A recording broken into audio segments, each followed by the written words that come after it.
My father needed another kidney transplant, and my sister wouldn't take no for an answer. It felt like everything was spiraling out of control. I was caught in a storm of guilt, obligation, and resentment, and I just couldn't bring myself to agree. To really understand why this moment was so heavy, we need to go back to where it all began. My father, at 77, is one of the longest living heart transplant recipients out there. His journey with heart transplants began way back in 1990. I was just a kid then, but I remember the hushed conversations, the worried looks exchanged between adults, the tension in the air. It was a time that shaped all of us in ways we couldn't fully grasp back then. Before all of this, my father was not a man to be admired. He was a horrible, abusive alcoholic, and our home was a volatile place.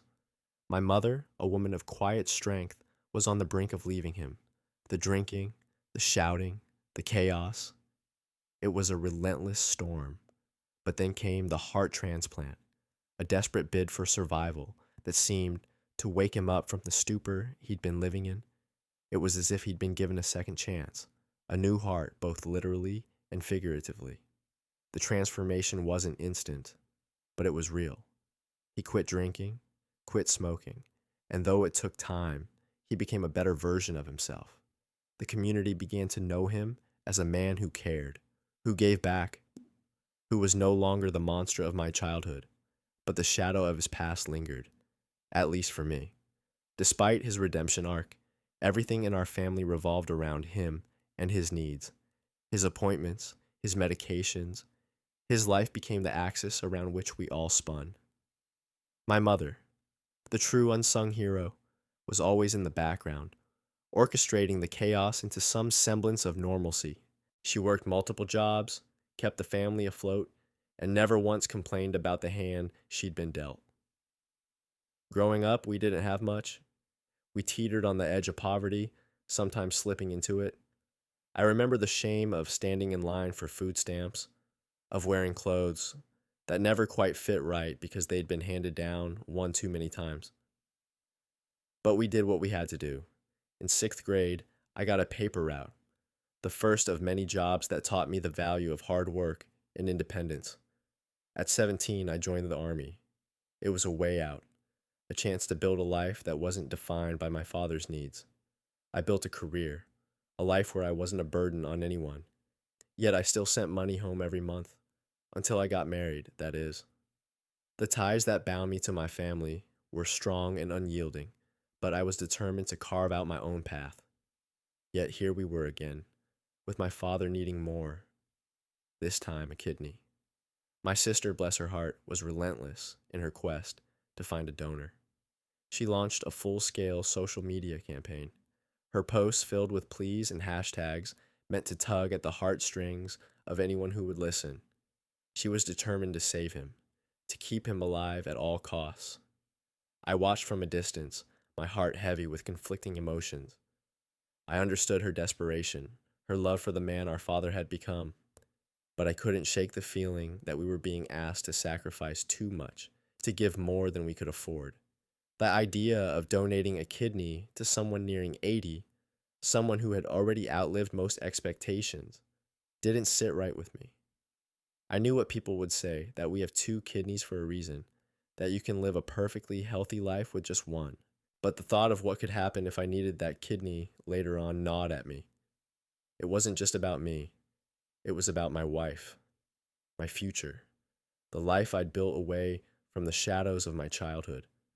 My sister couldn't see it that way. To her, I was being selfish, letting fear and resentment cloud my judgment. We owe him this, she said one night, her voice cracking over the phone. After everything he's done to change, to be a better person, don't we owe him this chance? I didn't have an easy answer for her. The truth was, I was tired. Tired of the endless cycle of giving and sacrificing. Tired of the burden that had been placed on us from such a young age. How much more were we supposed to give to keep this man alive? It felt like an impossible question, one that weighed heavily on my conscience. Every time I saw a new post from my sister, each one more desperate than the last, my heart ached. I knew she was trying to do the right thing, trying to rally everyone to help the man she called her father. But to me, he was still the man who had cast long, dark shadows over my early years. Even now, with all the good he'd done, the memories of those darker days were hard to shake. The tipping point came during a family meeting, one of those rare occasions where we all gathered under one roof. My sister had arranged it, hoping to persuade everyone to join her cause. My father sat at the head of the table, his eyes weary but filled with hope. My mother sat beside him, her hands clasped tightly as if she could hold everything together by sheer will. "Look, I know I've asked a lot," my father began, his voice softer than I remembered. He looked around the table, his gaze lingering on each of us. "But I'm asking you to consider it, not just for me, but for the family." The room fell silent, the weight of his words settling over us like a heavy blanket. I could feel my sister's eyes on me, her silent plea echoing in the space between us. I wanted to say yes, to be the son who stepped up when it mattered most. But I couldn't.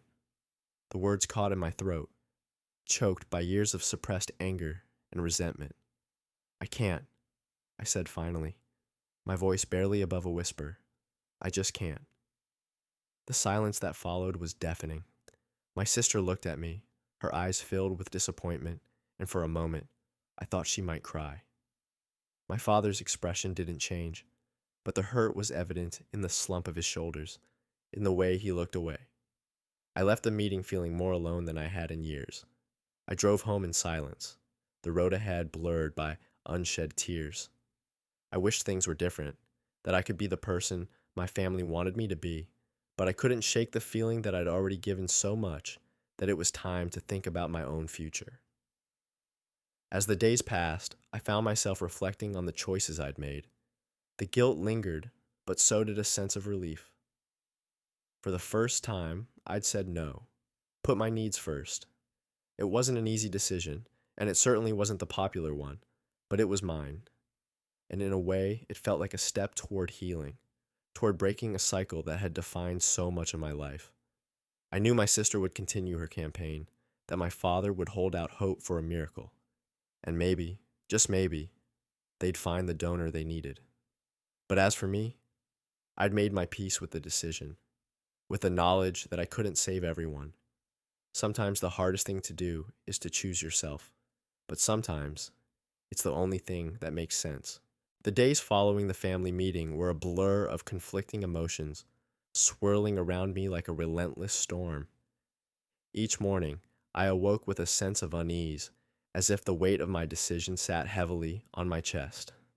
My sister's social media posts continued to flood my feed, each one a reminder of the path I had chosen. Her words were filled with hope and determination, yet underneath it all, I could sense the silent reproach directed at me. I found myself replaying the family meeting over and over again in my mind, each moment seared into my memory.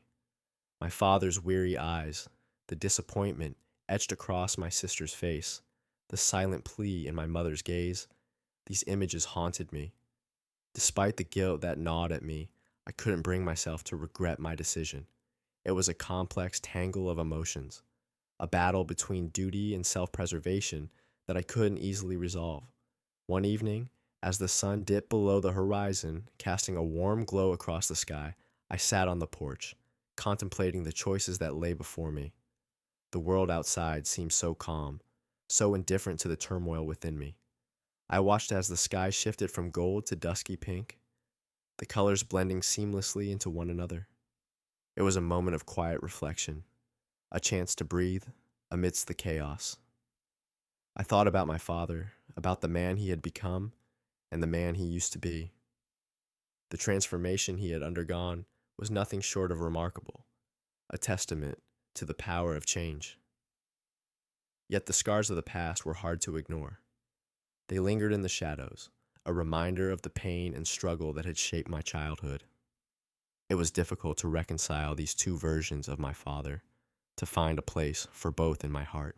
As the stars began to twinkle in the night sky, I considered the path I'd taken, the life I'd built away from the shadows of my past. Joining the army had been my escape, a chance to forge my own destiny. It had taught me resilience, discipline, and the value of self-reliance. I'd carved out a life that was mine, independent of the burdens that had once weighed so heavily on my shoulders. Yet, the ties that bound me to my family were not easily severed. They were woven into the fabric of my being, a part of who I was. The decision to say no to my father's plea had not been made lightly. It was born out of a need to protect what I'd built, to ensure that I could continue to provide for my own family without the looming specter of what ifs. The phone buzzed beside me, breaking the tranquility of the moment. It was a message from my sister, a simple yet loaded question. Can we talk? My heart sank. I knew another confrontation was inevitable. I hesitated for a moment, contemplating whether to engage, but I knew avoiding the conversation would only deepen the rift between us. Sure, I replied, bracing myself for the emotional storm that was likely to follow. A few moments later, the phone rang, and I took a deep breath before answering. Hey, I said, trying to keep my tone neutral. Hey, she responded, her voice softer than I expected. There was a pause, a moment of hesitation on both sides, before she spoke again. I just want to understand why. Her words hung in the air, and I could feel the weight of her disappointment. It's not an easy thing to explain, I began, struggling to articulate the tangled web of emotions inside me. It's not that I don't care. I do. It's just, I've spent so much of my life trying to escape from the shadow of his needs. I've built something for myself, and I can't risk it all. But he's our father, she said, her voice laced with frustration. He may not have been perfect, but he's tried to make things right. I know, I replied, my voice tinged with sadness. I know he's changed, and I respect that, but I can't ignore what it took to get here. I've had to make sacrifices too. There was silence on the other end, and I could sense her wrestling with her own emotions. I just wish you could see it from my perspective, she said finally. I love him, and I can't bear the thought of losing him. I get it, I said softly. I really do. But I have to think about my future too. I hope you can understand that. The conversation ended on a tentative note, a fragile truce between us. It wasn't the resolution either of us had hoped for, but it was a start. As I hung up the phone, I felt a sense of relief mixed with lingering guilt. The path I had chosen was not an easy one, but it was mine. And for now, that would have to be enough. In the days that followed our conversation, I attempted to find solace in the routine of my everyday life. Yet the decision I had made lingered in the periphery of my thoughts like a stubborn shadow, refusing to fade completely. Each task, every mundane obligation, was colored by the awareness of the choice I had made. It was a constant reminder that weighed heavily on my conscience, even as I tried to focus on the present. I sought refuge in my work, immersing myself in the responsibilities that came with my job. The familiar rhythm of tasks and deadlines offered a temporary escape from the turmoil within. But despite the distraction, my father's situation was never far from my mind. I often found myself pausing mid-task, my thoughts inevitably drifting back to the family meeting, to the unspoken tension between my sister and me. In quieter moments, I reflected on the years I had spent building a life of my own. The journey had been far from easy, marked by challenges that had tested my resolve and shaped my character. Joining the Army had been a pivotal decision, one that had propelled me toward independence and self-sufficiency. It had been a deliberate choice to break free from the cycle of dependency that had defined my early years, a choice that had ultimately led me to where I was today. Yet the ties of family were not easily severed. They were intertwined with my very identity, a part of who I was. The bond shared with my sister, despite the current strain, was a testament to the shared history and experiences that connected us. We had weathered storms together, faced hardships side by side, and in this moment of crisis, The distance between us felt more pronounced than ever. I found myself revisiting memories of our childhood, recollections of simpler times when the world seemed less complicated. I remembered the laughter shared during long summer days, the whispered secrets exchanged under the covers at night. These memories, though tinged with nostalgia, were a reminder of the connection we once had, a connection I feared was slipping away. Despite the tension, I couldn't bring myself to regret the decision I had made. It was a choice grounded in self preservation, a necessary step to ensure the stability of the life I had worked so hard to build. Yet, the guilt persisted, a nagging reminder of the expectations I had failed to meet. I wondered if my sister understood the complexity of my emotions, if she recognized the internal struggle that accompanied my decision. In moments of solitude, I pondered the notion of sacrifice and the roles we were expected to play within our family. My father, despite his past transgressions, had made significant changes in his life. He had become a better man, a pillar in the community, admired for his contributions and resilience. But the question remained, at what cost should we continue to support his life? A life already extended by medical miracles. As the days turned into weeks, I found myself drawn to the idea of forgiveness, not just for my father and his past mistakes, but for myself as well. Forgiveness for the guilt that lingered, for the decision I had made in the face of familial expectations. It was a journey toward acceptance, an acknowledgement that I was not responsible for saving everyone, that sometimes the hardest choice was the right one. One evening, as I sat alone on my porch, the weight of my decision pressing down on me, I was struck by the realization that perhaps it was time to reach out to my sister once more. The thought filled me with apprehension, but I knew that the rift between us couldn't be left to widen indefinitely. We needed to find common ground, a way to move forward despite our differing perspectives. Taking a deep breath, I picked up my phone and composed a message. Hey, I've been thinking a lot about our conversation. Can we meet and talk things through? It was a tentative olive branch, an attempt to bridge the gap that had formed between us. As I hit send, I hoped that my sister would be receptive, that we could find a way to navigate this difficult chapter together. The response came quicker than I expected, a simple, "Yes, I'd like that." Her words were a balm to the unease that had settled in my chest, a sign that perhaps there was hope for reconciliation. The path ahead would not be easy, but I was determined to try, to find a way to honor both my family's needs and my own. As the stars twinkled overhead, I allowed myself a moment of quiet reflection. The journey toward understanding and acceptance was far from over, but I was ready to take the next step. It was a choice born out of love, a testament to the enduring bond that connected us as family. And as I sat there, beneath the vast expanse of the night sky, I felt a renewed sense of determination to navigate this journey with courage and compassion. Meeting my sister again was like stepping back into familiar, albeit complicated territory. I chose a small cafe in town, one that had been a neutral ground for us in the past. It was the kind of place where the clatter of cups and the hum of conversation provided a comforting backdrop, a place where words could be shared without feeling too exposed. I arrived early, the anticipation gnawing at me. As I waited, I watched the steam curl up from my coffee, losing itself in the air, much like my thoughts, drifting and uncertain. I couldn't help but wonder how this conversation would unfold. Would we find understanding, or would it only serve to deepen the chasm between us? When she finally walked in, I saw the familiar determination etched into her features.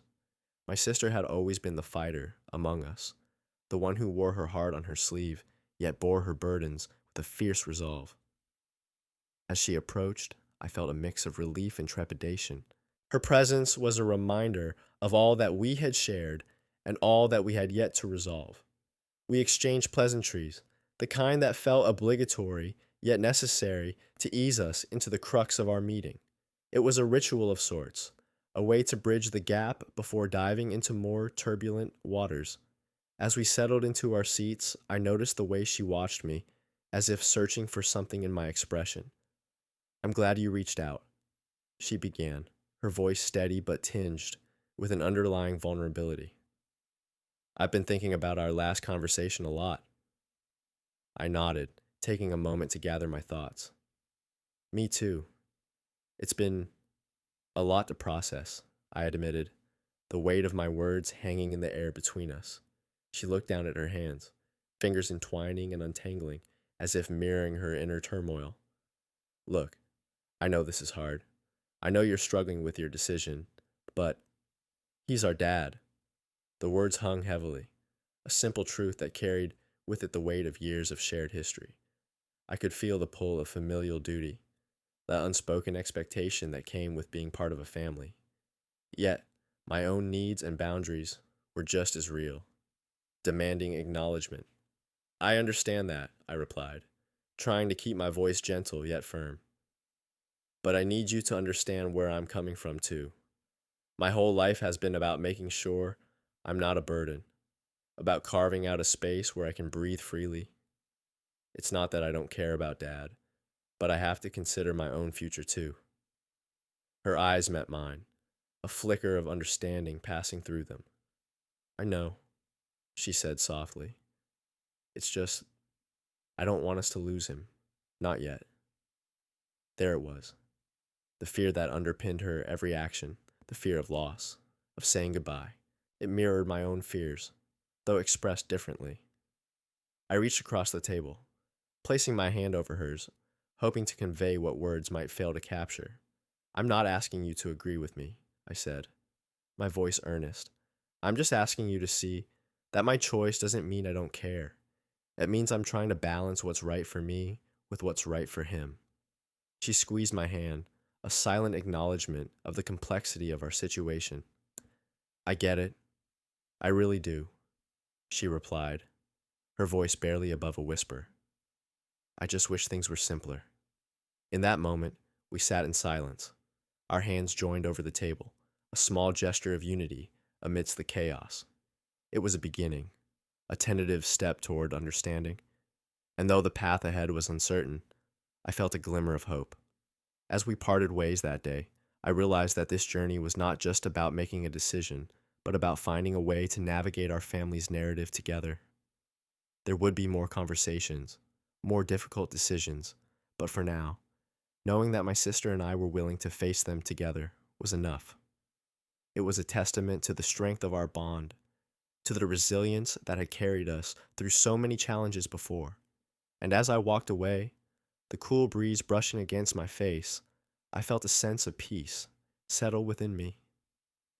The road ahead was still fraught with challenges, but I knew that with each step, I was moving closer to a place of acceptance and understanding, and that, in itself, was a victory. The days that followed felt like a delicate balancing act, where every step had to be measured against the potential for tipping the scales too far in one direction. My sister and I had opened a fragile line of communication, and it was something I desperately wanted to nurture. Yet the weight of the decision loomed large, casting long shadows over every interaction with my family. I found myself more introspective than usual, lost in thought even as I went about my daily routines. Mornings were spent sipping coffee while gazing out the window, watching the world come alive outside, yet feeling somewhat detached from it all. It was as if I was standing on the edge of a precipice, peering into an uncertain future where every choice seemed to carry monumental consequences.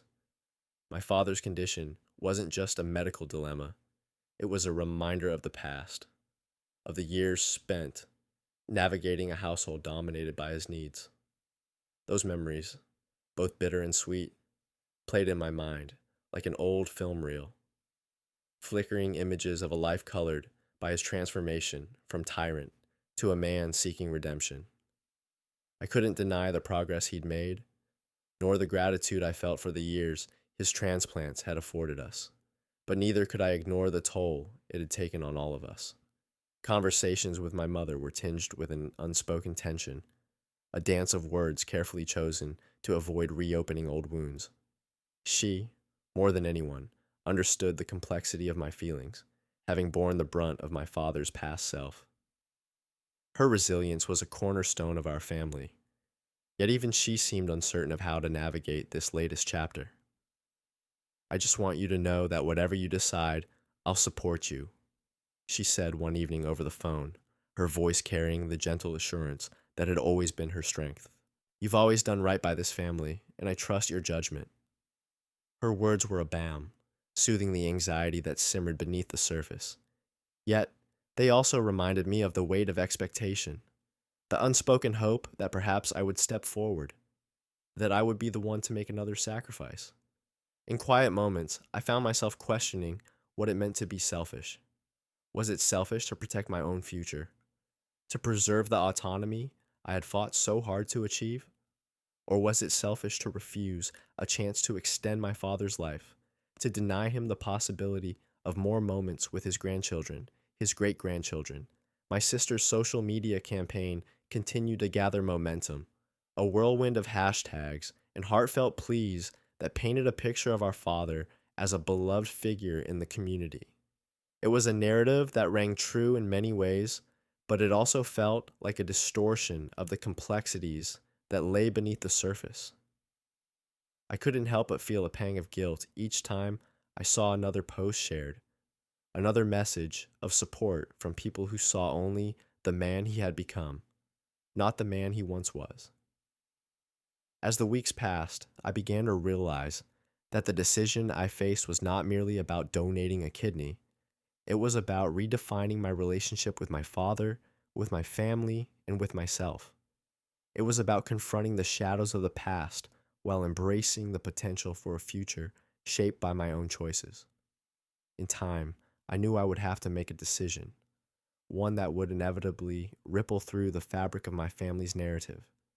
But for now, I allowed myself to sit with the uncertainty, to hold space for both the love and the resentment that intertwined within me. And though the path ahead remained shrouded in ambiguity, I took solace in the knowledge that I was not alone on this journey. My sister, my mother, and even my father, in his own way, were all part of this complex tapestry. Together, we would navigate the challenges that lay ahead, seeking a balance between obligation and self-preservation, between past grievances and future possibilities. In the end, I hoped that whatever decision I made, it would be one that honored both the man my father had become and the person I aspired to be. And perhaps, in that space between duty and desire, I would find the peace that had eluded me for so long. Subscribe for more stories.